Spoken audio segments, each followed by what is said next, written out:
Один человек. Сколько стоит рублей? Хочу сказать по видео. Билеты сколько стоит рублей? 1000. Evet. Цены на билеты разные. От 500 и выше, в зависимости от экскурсии, корабля и времени.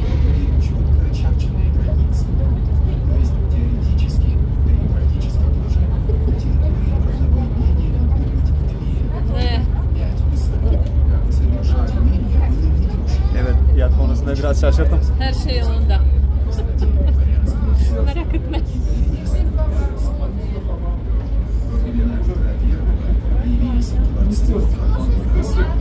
Yani biz şu an burada bir tura katıldık. Ve tur da 20 dakika içinde falan başlıyordu. Sovyetский Союз. Evet, burada Sovyetler Birliği adı verilen bir tekneyi görüyorsunuz.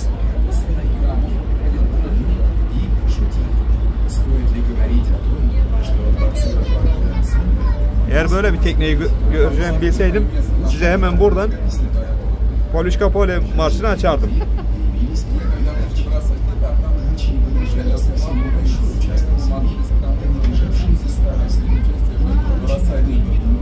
Один человек сейчас 1000 рублей, да? Evet.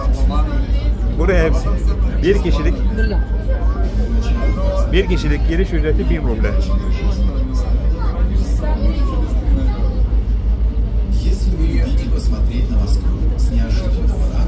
En azından Devlet Tarih Müzesi'nden daha ucuz. Ben Devlet Tarih Müzesi'ne girdim. Giriş için 2000 ruble ödemiştim. Evet, sağ tarafında gerçekten harika bir manzara var ya.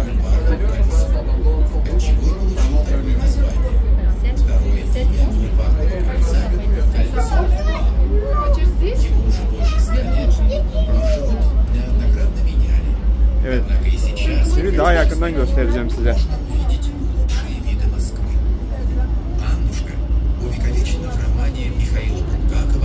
Bakar mısınız ne kadar güzel.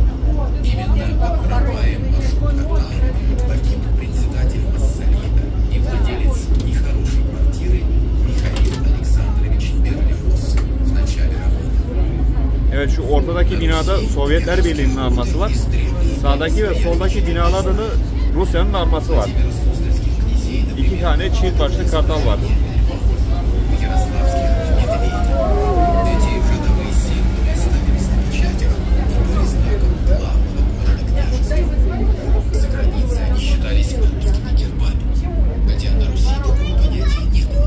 Министерство обороны Российской Федерации.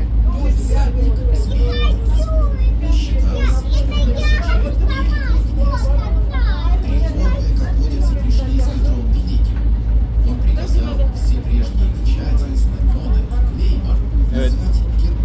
River Talas adı verilen bir tekne ama bunun pek gemiden bir farkı yok.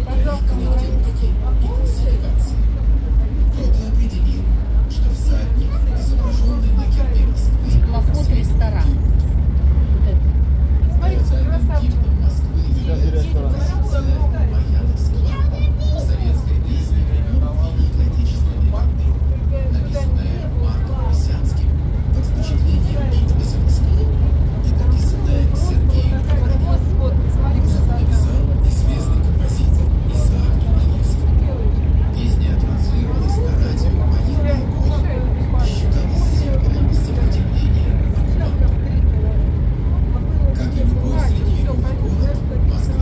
Şimdi buraya hazırlıksız geldiğim için video bazı yerlerde kötü görünebilir. Bunun için özür dilerim.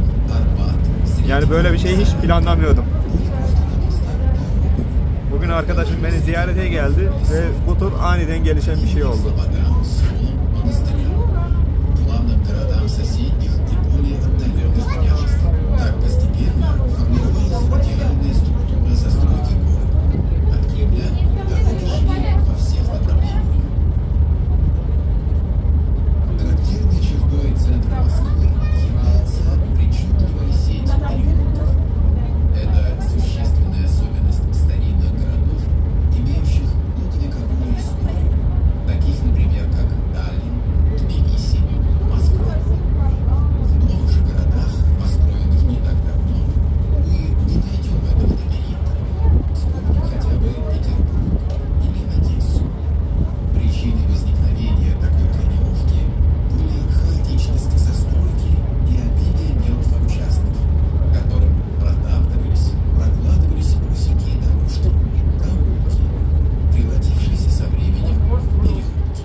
gerçekten gitmek istemiyor.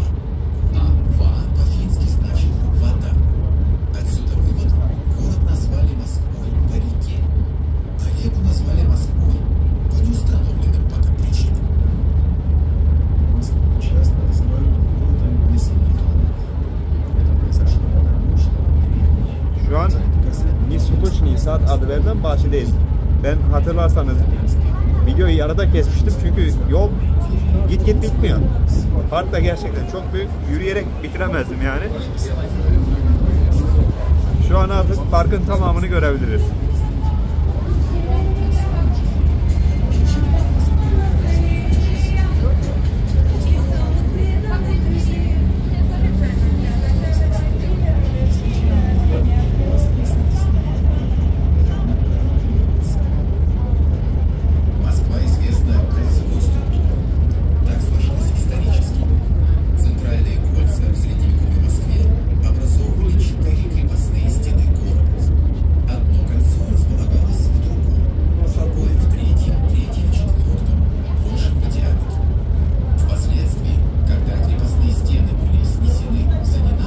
Это неделя я был здесь, Niskuçni Sad.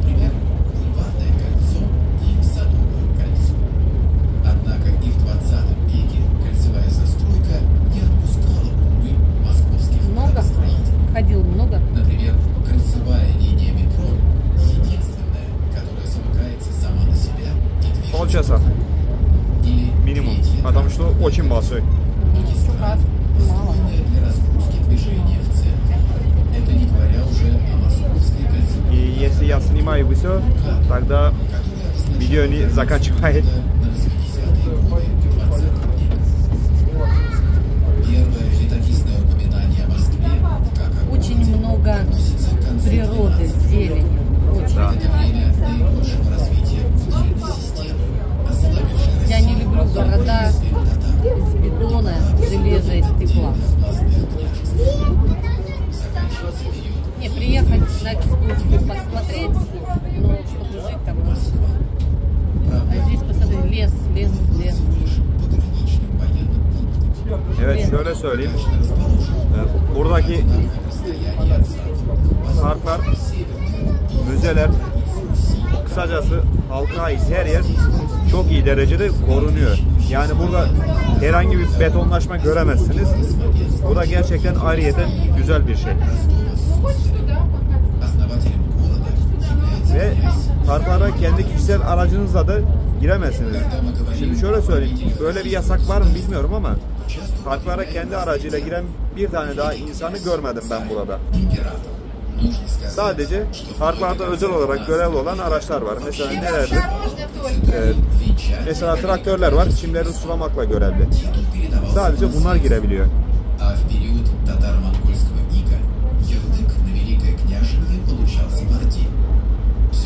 Ya dolayısıyla ülkenin hem müzelerini hem doğasını bu şekilde koruması gerçekten benim çok hoşuma gitti.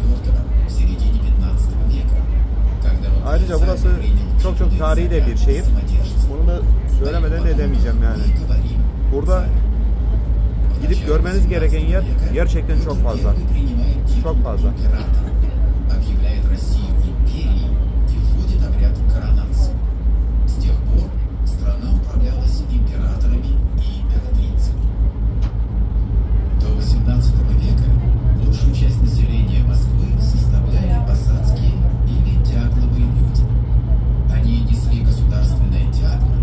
Ama mutlaka ya buraya gelip görmenizi tavsiye ediyorum ben. Burada hayat çünkü çok farklı.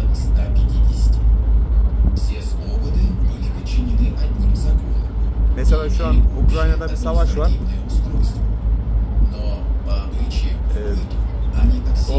Ama burada mesela böyle bir şey yok. Böyle bir durum yok. Hayat gayet sakin ve hızlı. Ve ayrıca sokaklarda da gerçekten çok güvenli yani. Bunu da söylemem gerekiyor.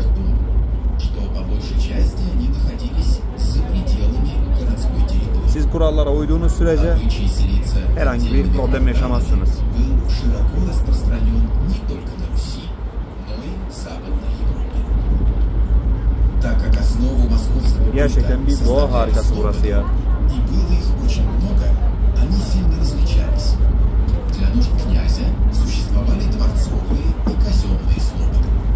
Особняком стояли военные поселения, где часто жили отрядами или полками. На нужды церкви трудились монастырские и владычные слободы. Даже иностранцы образовывали свои замкнутые поселки. Ну и, конечно, существовала большая группа черных слобод, которые должны были выполнять определенные повинности. Жизнь и быт слобод, образовавших Москву, были очень сильно регламентированы. Жители должны были следить за состоянием всех строений в слободе, дорог, мостов.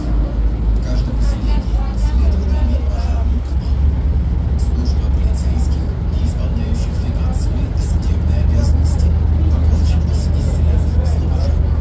В слободах действовало самоуправление. Жители сами выбирали всех должностных лиц. Канцелярия располагались в следующей избе, которая находилась в центре слободы. Şu an üstümüzden de tren geçiyor. Yani bu görmüş olduğunuz köprüden hem tren hem de normal araçlar geçiyor. Специальный приказ. Старосты всех поселений встречались на общем собрании. Так работала Yani şöyle söyleyeyim, buraya gelip de bu şehre aşık olmamak mümkün değil ya. Gerçekten mümkün değil.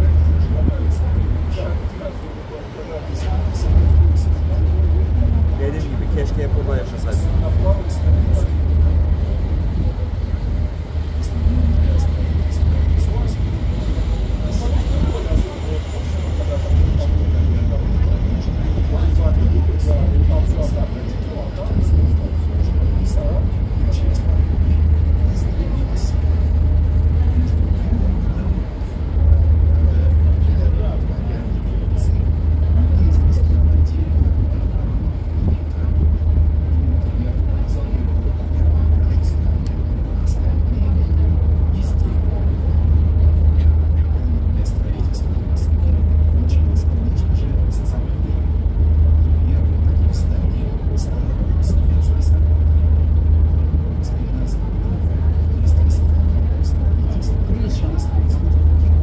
Какая интересная, да? Evet. Интересно, что это? Просто дизайн или что-то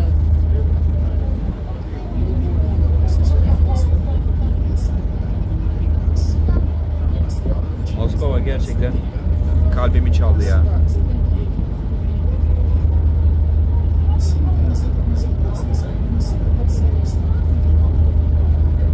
Bu arada hala Yusufuşni bahçesinden çıkamadık, onu size söyleyeyim.